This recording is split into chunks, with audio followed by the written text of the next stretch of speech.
হৃদয় নিয়ে কিছু কথা বলতেই হয়। বাংলার সিফল ছাড়ার বাংলার যাকে বাঘ বলা হয়, একজন কোরআনের পাখি, তার নাম হলো আল্লামা মামুনুল হক, যার পরিচিতিটা গোটা বাংলাদেশ নয়, গোটা পৃথিবীব্যাপী। এমন একজন কোরআনের দায়ী, এমন একজন কোরআনের পাখি দীর্ঘ 3টে বছর কারারুদ্ধ ছিল। কোন মামলায়, কোন কারণে, এ বিষয়টা আমি আলোকপাত করতে চাচ্ছি না, কিন্তু কষ্ট নিয়ে আবার কথা বলতেছি। তা হলো আল্লামা মামুনুল হকের বিরুদ্ধে আবার গ্রেপ্তারি পরোয়ানা জারি করা হয়েছে।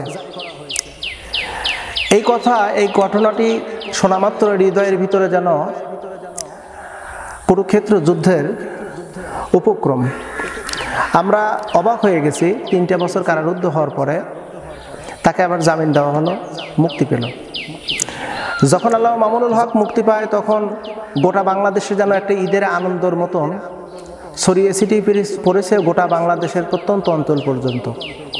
আবার সেই কোরআনের পাখিটাকে আবার গ্রেপ্তার করার জন্য কোর্ট থেকে অর্ডার করা হয়েছে। যে কোনো মুহূর্তেই আল্লামা মামুনুল হককে গ্রেপ্তার করা হচ্ছে। জাতি জানতে চাচ্ছে কেন আবার আল্লামা মামুনুল হককে গ্রেপ্তার করা হচ্ছে, কেন, কি জন্য, কোন কারণে, তার কোন অপরাধ যাকে 3 বছর কারারুদ্ধ করার পরে আবার তাকে কেন গ্রেপ্তার করা হবে, তার কি দোষ, কোন অপরাধ? নাকি সে কোরআন থেকে কথা বলে এটাই তার বড় অপরাধ? হক কথাগুলো বলে এটাই কি বড় অপরাধ? দেশ এবং স্বাধীনতার পক্ষে কথা বলে এটাই কি তার বড় অপরাধ?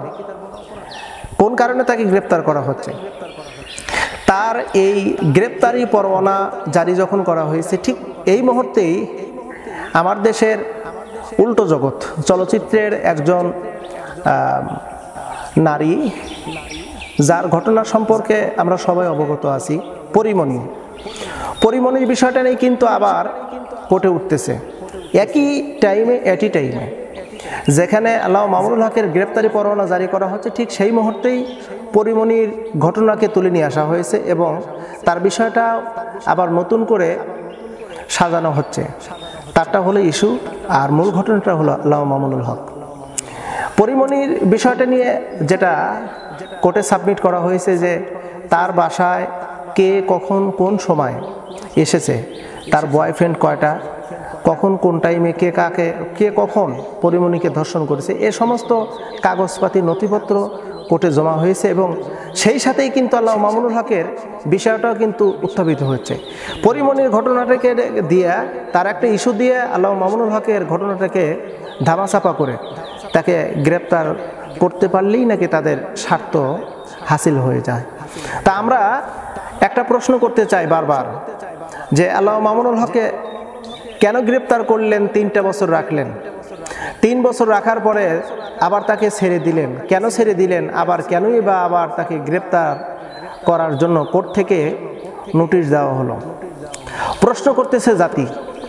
আমরা এতটুকু কথা ভালো করে জানি, আমাদের দেশের কোরআনের পাখিদের খেদমত খুবই প্রয়োজন, অত্যন্ত প্রয়োজন। আল্লামা মামুনুল হক যখন জেল থেকে বের হলেন, জেল থেকে বের হওয়ার পরে তিনি তার যতগুলো সভা, সেমিনার, ইসলামিক কনফারেন্স, তাফসির মাহফিল যে কয়েকটি করেছেন সাবলীল ভাষায়, এবং না সেখানে কোনো উস্কানিমূলক কোনো কথা বলেছেন, না তার কোনো বক্তব্যের মধ্যে রাষ্ট্রবিরোধী কোনো কথা, সরকার বিরোধী কোনো কথা, দেশ বিরোধী কথা কোনো কথাই বলেন, বরং দেশ এবং জাতির কল্যাণের জন্য তিনি কথা বলেছেন।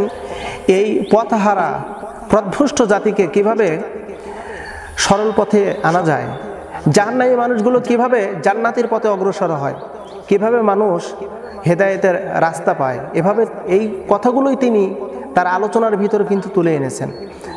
না তিনি কোনো রাষ্ট্রবিরোধী কথা, না তিনি সরকার বিরোধী কথা, দেশবিরোধী কোনো কথা, স্বাধীনতা বিরোধী কোনো কথা তিনি বলেননি। তাহলে তাকে কেন গ্রেপ্তার করা হচ্ছে? তাকে গ্রেপ্তার করার পিছনে কাদের ইন্ধন আছে, কাদের উস্কানি আছে যে মামুনুল হককে আবার গ্রেপ্তার করতে হবে?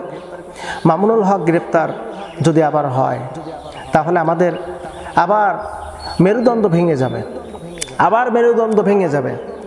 কারণ আমরা চাই এই দেশের সর্বস্তরে ওলামায়ে কেরাম স্বাধীনতার সাথে স্বাধীনভাবে কোরআন সুন্নাহর কথা বলুক, স্বাধীনভাবে তারা ইসলামের কাজগুলো করুক। ইসলামের কাজ যত হবে জাতি ততটাই মুক্তি পাবে। ইসলামের কাজ যতটুকু হবে দেশ এবং দেশের স্বাধীনতার সার্বভৌমত্ব ততটাই মজবুত হবে। যখন ইসলামী দাওয়াত থেকে মানুষ বঞ্চিত হয়ে যাবে তখন এই মানুষগুলো মানুষের রূপ থাকবে বটে, কিন্তু তাদের স্বভাব আচার আচরণ হয়ে যাবে পশুর স্বভাব, পশুত্ব স্বভাব চলে আসবে। পশুত্ব স্বভাবে যখন চলে আসবে তখন স্বাধীনতা এবং স্বাধীনতার সার্বভৌমত্ব রক্ষা করার মতন কেউ থাকবে না। একমাত্র ইসলামই কেবল আমাদেরকে শিক্ষা দেয় নৈতিকতা, ইসলামই কেবল আমাদেরকে শিক্ষা দেয় স্বাধীনতা রক্ষা করার মর্যাদা কি, স্বাধীনতা রক্ষা করতে হবে কেমন করে। ঠিক এমনটা বিষয় নিয়ে কিন্তু আমরা ব্যাপক মর্মাহত।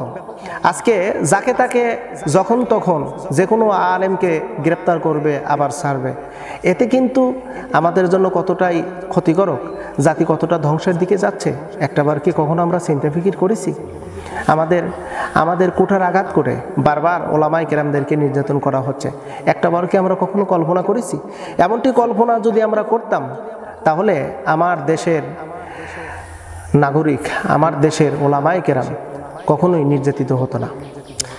আজকে মামুনুল হক যদি গ্রেপ্তার হয়, আবার কিছুদিন পর খবর এমনটিও আসতে পারে যে মুফতি আমির হামজা গ্রেপ্তার, এমনটি খবর আসতে পারে যে বড় বড় আলেমে দ্বীন, বাংলাদেশের এখনো অসংখ্য আলেমে দ্বীন আছে যারা টেকনাফ থেকে তেঁতুলিয়া, রূপসা থেকে পাথরিয়ার প্রত্যন্ত অঞ্চল পর্যন্ত হকের দাওয়াতগুলো পৌঁছে দিচ্ছে, কোরআন এবং সুন্নাহর দাওয়াতগুলো দিচ্ছে।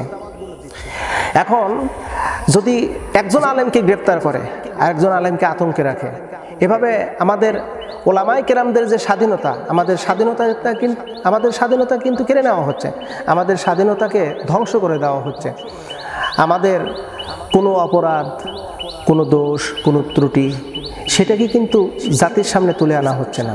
হ্যাঁ, যদি লিগ্যালি কোনো অপরাধ যদি করেই থাকে, আলেম ওলামাদের ভিতর যদি লিগ্যালি কোনো অপরাধ করেই থাকে, তাহলে সঠিক তদন্ত করে বিচারের আওতায় এনে বিচার করুক, তখন জাতি ক্ষিপ্ত হবে না, জাতি প্রশ্নবিদ্ধ করবে না।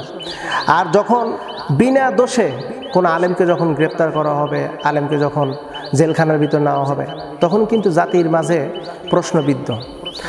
আর একটা বিষয় আমরা পরিষ্কারভাবে বলতে চাই, আজকে হয়তোবা এই দুনিয়ায় সঠিক বিচার, সঠিক তদন্ত আমরা করতেওছি না, সঠিক বিচার করতেওছি না, এমন একটা দিন কিন্তু আসবে। সেই দিনটা হলো ইয়াউমাল কিয়ামা, আখেরাতের দিন।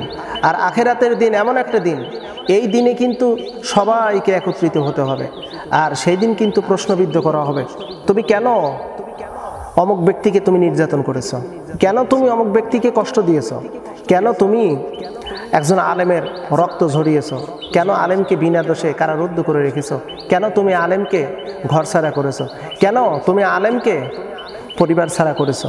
প্রশ্নবিদ্ধ সেই দিন হতে হবে। আর সেই দিনটাকে স্মরণ রেখে, সেই দিনটা আখেরাতকে স্মরণ রেখে আমাদের চলার পথ, আমাদের কর্ম, আমাদের চিন্তা, আমাদের চেতনা একটু হলেও আমাদেরকে সচেতন হয়ে আসতে হবে। নইলে কিন্তু আমাদের এই দুনিয়ার সামান্য পার্থিব জগতের অল্প দিনের দুনিয়া, এই অল্প দিনের দুনিয়াতেই কিন্তু আমাদের চিরস্থায়ী আখেরাত গঠিত হবে না। চিরস্থায়ী আখেরাত গঠিত করতে অল্প দিনের দুনিয়া কল্যাণমুখী কাজ করতে হবে। আসুন আমরা সচেতন হই আর ওলামায়ে কেরামদের পাশে থাকি, ওলামায়ে কেরামদেরকে আমরা ভালোবাসি। ওলামায়ে কেরামদেরকে যদি আমরা সম্মান ইজ্জত করি, আল্লাহ সুবহানাহু ওয়া তাআলা আমাদেরকে সম্মান ইজ্জত করবেন। আমরা সবাই বাংলাদেশের সমস্ত ওলামায়ে কেরামদের জন্য দোয়া করব।